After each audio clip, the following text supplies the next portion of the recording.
ألم تر إلى الملأ من بني إسرائيل من بعد موسى إذ قالوا لنبي له ابعث لنا ملكا نقاتل في سبيل الله قال هل عسيتم إن كتب عليكم القتال ألا تقاتلوا قالوا وما لنا ألا نقاتل في سبيل الله وقد أخرجنا من ديارنا وأبنائنا فلما كتب عليهم القتال تولوا إلا قليلا منهم والله عليم بالظالمين وقال لهم نبيهم إن الله قد بعث لكم طالوت ملكا قالوا أنى يكون له الملك علينا ونحن أحق بالملك منه ولم يؤت سعة من المال قال إن الله اصطفاه عليكم وزاده بسطة في العلم والجسم والله يؤتي ملكه من يشاء والله واسع عليم الحمد لله رب العالمين والعاقبة للمتقين الصلاة والسلام على سيد المرسلين خاتم النبيين محمد وعلى آلہ وصحبہ اجمعین اما بعد۔ پیچھے جو آیت گزر چکی تھی اس میں بھی بتایا گیا تھا کہ اللہ تعالیٰ بنی اسرائیل کے واقعات کا حوالہ دے کر اللہ کے رسول کے زمانے میں جو ایمان والے تھے ان کو جہاد پر ابھار رہا تھا، دشمنوں کے خلاف نکلنے کے لیے کہہ رہا تھا، اور پھر بنی اسرائیل کے واقعات خاص طور پر اس لیے بیان کر رہا تھا کہ ان کے اندر جو کمزوریاں تھیں جس کی وجہ سے وہ پیچھے ہٹ رہے تھے اور دشمن ان پر غالب آ رہے تھے۔ اگر آپ کی بھی یہی حالت رہی، آپ بھی پیچھے ہٹتے رہیں، تب دشمن آپ پر غالب آ جائیں گے اور قیادت سے آپ کو دور کر دیا جائے گا۔ پیچھے ایک واقعہ تھا، اب ایک دوسرے واقعے کی طرف اشارہ ہے۔ حضرت موسیٰ علیہ السلام کو جب اللہ نے فرعون سے نجات دی تو حضرت موسیٰ کے ذریعے سے بنی اسرائیل کو اللہ نے حکم دیا تھا کہ فلسطین اور اس کے آس پاس کے علاقے پر بنو عمالقہ ایک قوم تھی، مضبوط اور طاقتور، وہ قابض تھے، ان سے جہاد کرنے کے لیے کہا، جس کا سورہ مائدہ میں تفصیل سے ذکر آ رہا ہے۔ لیکن بنی اسرائیل نے حضرت موسیٰ کی بات نہیں مانی، اس کے نتیجے میں وہ صحرا میں بھٹکتے رہے اور حضرت موسیٰ کی اسی حالت میں وفات ہو گئی۔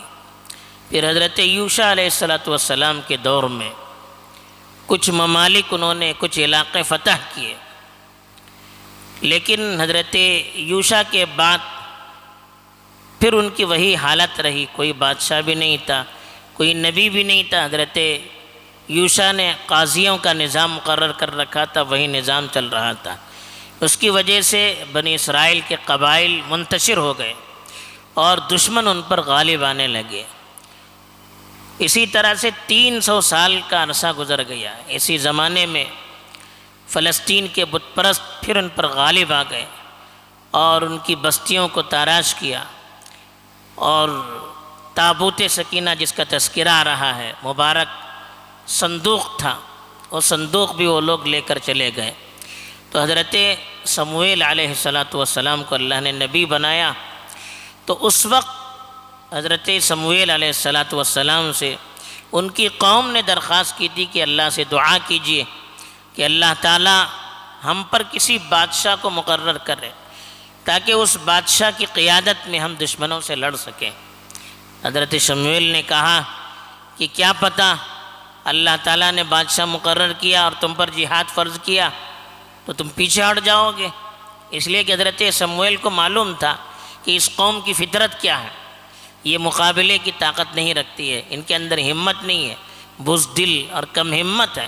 چنانچہ ایسے ہی ہوا، پھر اللہ تعالیٰ کی طرف سے ایک بادشاہ ان کے لیے مقرر کیا گیا، اس کا تذکرہ آگے اللہ نے بیان کیا ہے۔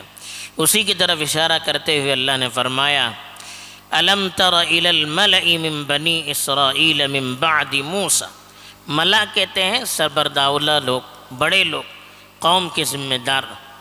کیا تم نے موسیٰ علیہ السلام کے بعد بنی اسرائیل کے بڑے لوگوں کے واقعات نہیں سنے، ان کے بارے میں نہیں پڑھا؟ اذ قالوا لنبی لہم، جب انہوں نے اپنے ایک نبی سے کہا ابعث لنا ملکا، کہ ہمارے لیے ایک بادشاہ مقرر کیجیے، ایک بادشاہ آپ اپنی طرف سے مقرر کیجئے، نقاتل فی سبیل اللہ، ہم اللہ کے راستے میں جنگ کریں۔ یعنی ایک بادشاہ جب مقرر ہوگا پورا نظام قابو میں رہے گا، اس کے جھنڈے تلے، اس کی قیادت تلے ہم دشمنوں سے جنگ کر سکیں گے۔ تو اس وقت کے نبی نے ان سے پوچھا قال هل عصیتم، ان کے نبی نے ان سے پوچھا کہ کیا پتہ ان کتب علیکم القتال، کہ اگر تم پر جہاد فرض کر دیا گیا اللہ تقاتلو، کہ تم جہاد نہیں کرو گے۔ یعنی ان کو اپنی قوم کی فطرت معلوم تھی کہ یہ کتنی بزدل قوم ہے، تو فوراً اس نبی نے کہا کہ اگر میں دعا کروں اور اللہ نے بادشاہ مقرر کیا اور تم پر جہاد فرض کر دیا گیا تو تم پیچھے ہٹو گے، جہاد نہیں کرو گے، اس کی بات نہیں مانو گے، پھر کیا فائدہ بادشاہ مقرر کر کے؟ تو انہوں نے کہا وَمَا لَنَا أَلَّا نُقَاتِلَ فِي سَبِيلِ اللَّهِ، ہمیں کیا ہوا ہے کہ ہم اللہ کے راستے میں جہاد کیوں نہیں کریں گے؟ یعنی کہا کہ نہیں ہم تو جہاد کریں گے۔ وَقَدْ أُخْرِجْنَا مِن دِيَارِنَا وَأَبْنَائِنَا، ہمیں تو اپنے گھروں سے اور اپنی اولاد سے نکالا گیا ہے، یعنی ہم پر تو دشمن غالب آ گئے، ہمیں اپنے وطن سے لکھا گیا، ہمارے علاقوں پر وہ غالب آ گئے، ہمارے بچوں کو انہوں نے قید کر لیا ہے، تو ہم کیوں ان کا مقابلہ نہیں کریں گے؟ ہم تو جہاد کریں گے۔ یہ اپنے نبی سے انہوں نے جواب میں کہا۔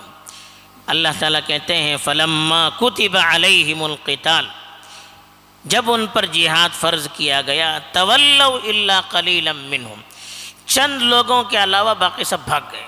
یہی ہوا، جب جہاد فرض ہوا تو تھوڑے لوگ سامنے رہے، باقی سب بھاگ گئے۔ وَاللَّهُ عَلِيمٌ بِالظَّالِمِينَ، اللہ تعالیٰ کہتے ہیں کہ اللہ تعالیٰ ظالموں سے خوب واقف ہے، یعنی جو لوگ اللہ کی نافرمانی کرتے ہیں، اللہ کے احکام کی خلاف ورزی کرتے ہیں، وہ گویا اپنے اوپر ظلم کرتے ہیں۔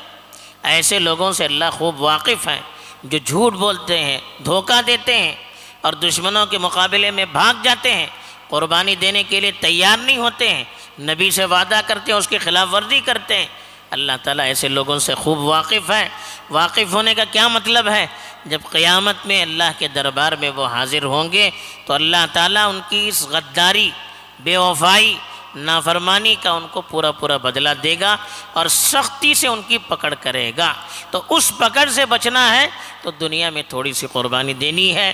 تو بہرحال اس واقعے کی طرف اشارہ کیا ہے، پھر آگے نبی کی سلسلہ میں جو بادشاہ طے کرنا تھا اس کی تفصیل بتائی ہے۔ اللہ تعالیٰ سے سمجھ عطا فرمائے، ان واقعات سے عبرت لے کر ہمیں اپنی زندگی کی اصلاح کی توفیق دے، آمین۔ وآخر دعوانا الحمدللہ رب العالمین۔